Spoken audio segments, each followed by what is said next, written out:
పాటు ఇప్పుడు 10 ఏళ్ల కింద నుంచి సోషల్ మీడియాలో ఎంతో మంది ఉండే, ఇవాళ చాలా మంది లేరు, చాలా కాదు కొంతమంది లేరు, చచ్చిపోయారు. ఎందుకు అంటే ఎవరు నిజంగా కూడా ఎవడొచ్చి చంపలే వాళ్ళని, న్యాచురల్ డెత్ అయింది. సో అంటే నేను ఏం చెప్తున్నా, లైఫ్ ఈజ్ వెరీ షార్ట్. ఎవడు ఎప్పుడు చేస్తాడో ఎవరికి తెలియదు. As simple as that. ఇప్పుడు శ్యామ్ వాళ్ళ కొలీగ్ ఒక ఆమె, అలా తల్లి బిడ్డల మధ్య కొట్లాడ, బిడ్డ తన ప్రియంతో కలిసి తల్లిని చంపింది.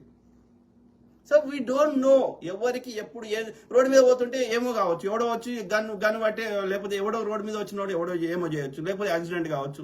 We don't know. ఉంటే ఇప్పుడు కూర్చున్న దగ్గరనే హార్ట్ అటాక్ రావచ్చు. ఆయన అయితే అబ్దుల్ కలాం, ఏపీజే అబ్దుల్ కలాం బక్కగా ఉండేటోడు. ఆయన పొద్దుగాలేస్తే స్పీచ్లు ఇచ్చేటోడు బహిరంగ సభలలో. ఆ బహిరంగ సభలో స్పీచ్లు ఇస్తే వచ్చిండు. 80 ఏళ్ళు కూడా లేడు ఆయన, 80 ఏళ్ళ కంటే తక్కువనే ఉన్నట్టున్నాడు. సో అంటే నేను ఏమంటున్నా, ఎప్పుడు ఎవడు చేస్తాడో ఎవరు తెలియదు.